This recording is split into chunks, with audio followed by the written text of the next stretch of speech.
In our history, the event began in 1347. Within 5 years, the Black Death would claim up to 200 million lives. It erased nearly 60% of Europe's population. This single pandemic reset the course of Western civilization. But the pathogen's arrival was not inevitable. It depended entirely on a few infected ships and a single desperate siege. Now, let us analyze the timeline that almost was. To understand the profound impact of the plague not arriving, we must first analyze the world that awaited it. The Europe of 1346 was not a thriving society. It was a civilization straining at its seams, teetering on the edge of a Malthusian crisis.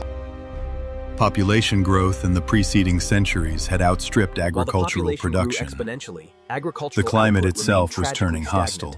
The mild medieval warm period was giving way to the Little Ice Age, shortening growing seasons and yielding unpredictable harvests. The Great Famine of 1315 was a recent, terrifying memory.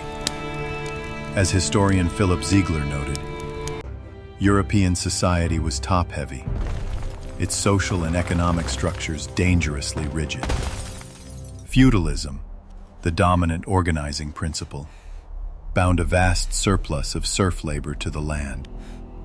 This kept wages at a subsistence level, stifling innovation and social mobility. The Catholic Church provided spiritual unity and intellectual dogma, but the framework of daily life was static, overpopulated, and fragile. This was the tinderbox awaiting a spark. In our timeline, that spark was ignited at the Genoese trading port of Kaffa in the Crimea. A wide anamorphic shot would show the city walls, a sliver of Christendom on the edge of the vast Mongol steppe. For a year, the city had been besieged by the Golden Horde under Jani Beg. But the Mongol army was itself under siege. A new, terrifying sickness had emerged from the east, traveling with the caravans along the Silk Road. We now identify this as Yersinia pestis. The plague was decimating Jani Beg's forces. Historical consensus, supported by the account of Gabriele de Musis, holds that Jani Beg, in an act of strategic desperation, committed an unprecedented act of biological warfare. He ordered his trebuchets to hurl plague-ridden corpses over the walls of Kaffa. The Genoese, trapped, contracted the disease. The bacterium had found its gateway into Europe. This is our Jonbar Hinge. The term, drawn from counterfactual analysis, describes the precise moment of divergence. In this new timeline, history pivots on a simple, pragmatic decision. The plague is ravaging the Mongol camp. The air, thick with the smoke of funeral pyres, carries the stench of death. Jani Beg, analyzing his logistical constraints, sees his army dissolving. The siege is untenable. Instead of a final, desperate act of spite, he makes a cold, tactical calculation. He orders the withdrawal. The catapults are dismantled.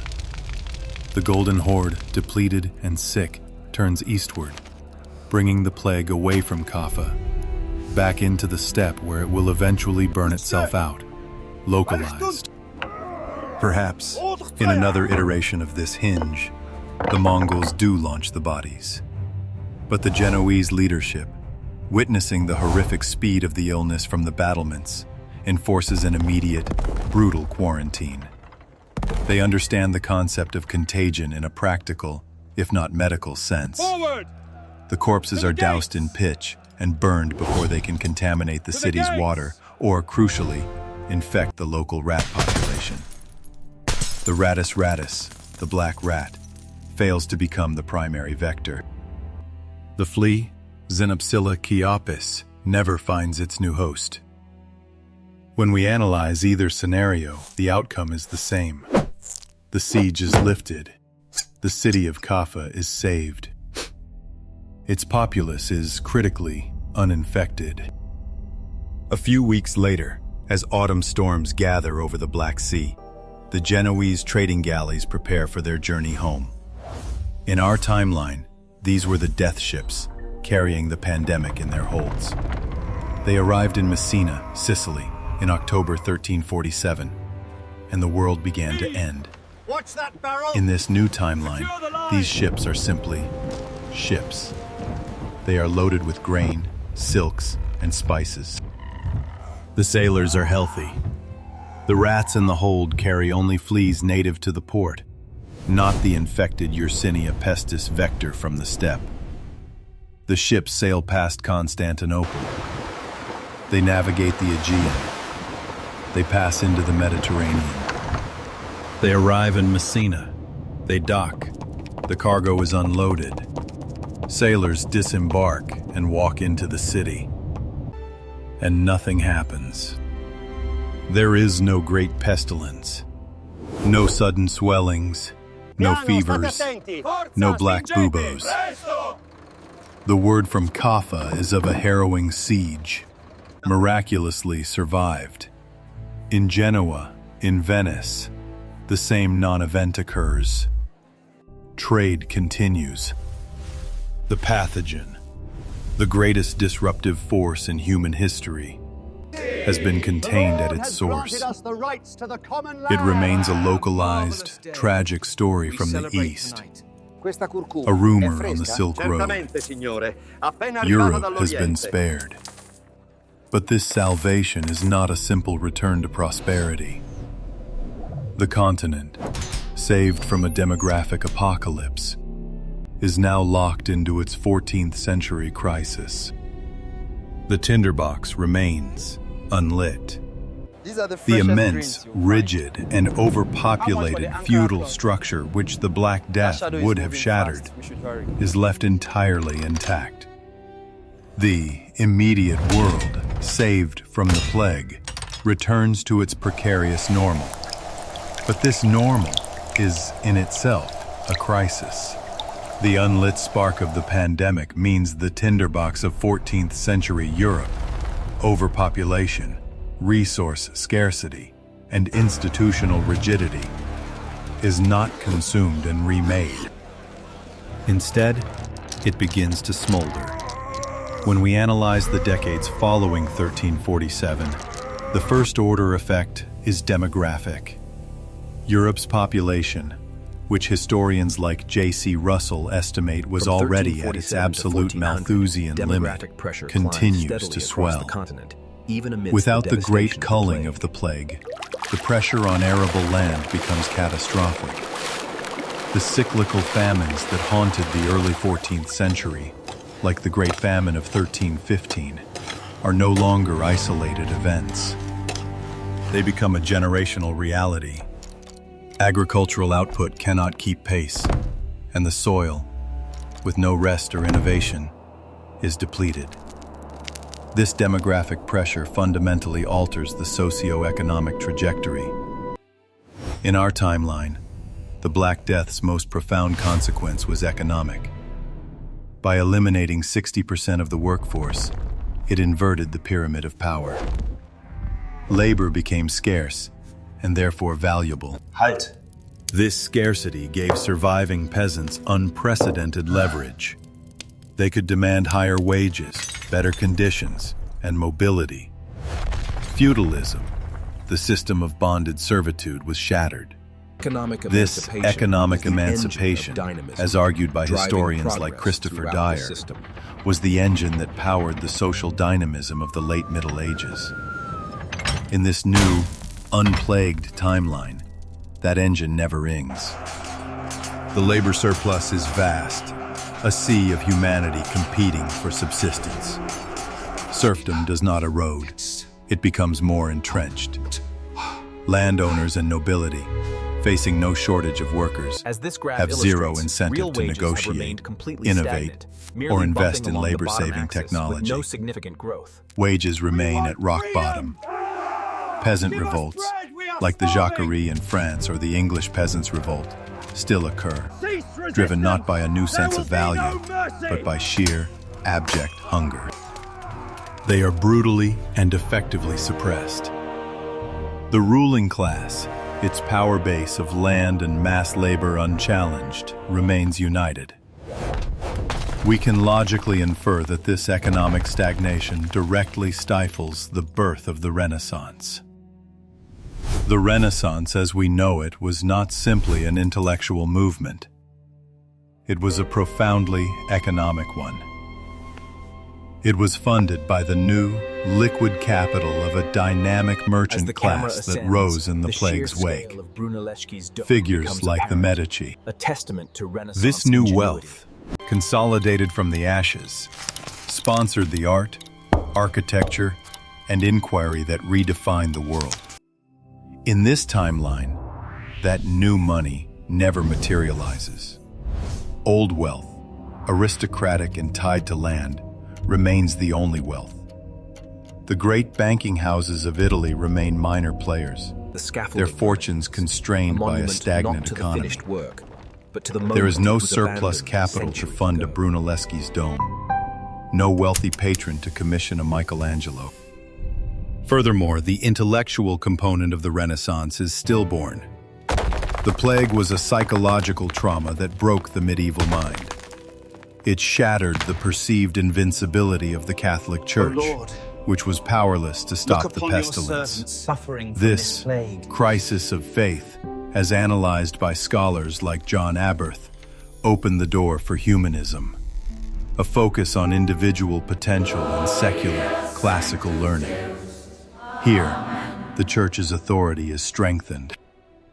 The non-arrival of the plague is interpreted not as a logistical non-event, but as a divine miracle. Europe, spared by God's grace, clings tighter to dogma. The intellectual world remains scholastic, focused on theology and the reinforcement of existing hierarchies. The questioning spirit, the l'uomo universal, or Renaissance man, is never born. This leads us to the 15th and 16th centuries, the era that, in our timeline, saw the Age of Discovery, the printing press, and the Reformation. In this new history, it is the Great Stagnation. Consider the printing press. In our history, Gutenberg's 1440 invention met a sudden, massive demand. The post-plague world, with its new universities and rising middle class, was hungry for knowledge. In this timeline, the demand is absent. The church and nobility, the only centers of power, are served by the existing scriptorium system. With surplus labor making manual copying cheap, the economic incentive to develop movable type is minimal. Its invention is delayed by a century, or perhaps indefinitely, remaining a niche curiosity. Without the press, there is no mass dissemination of ideas. Without the humanist critique, there is no fertile ground for a Martin Luther. The Protestant Reformation, which in our world was ignited by the fusion of theological crisis and mass media, simply does not happen. The monolithic authority of the papacy, unchallenged by plague or print, remains absolute. Now, let us turn our analysis to the global stage. By 1500, our timeline's Europe was explosive, dynamic, and outward-looking. It was developing the maritime technology, gunpowder weapons, and, crucially, the capital and ambition to project its power across the oceans. This timeline's Europe is the opposite. It is insular, poor on a per capita basis, overpopulated, and technologically arrested. The Age of Discovery is not delayed. It is aborted. Why? The great voyages of Portugal and Spain were high-risk, high-reward ventures. They required monarchs, like Ferdinand and Isabella, who were secure enough and ambitious enough, their treasuries filled by a recovering economy, to sponsor them.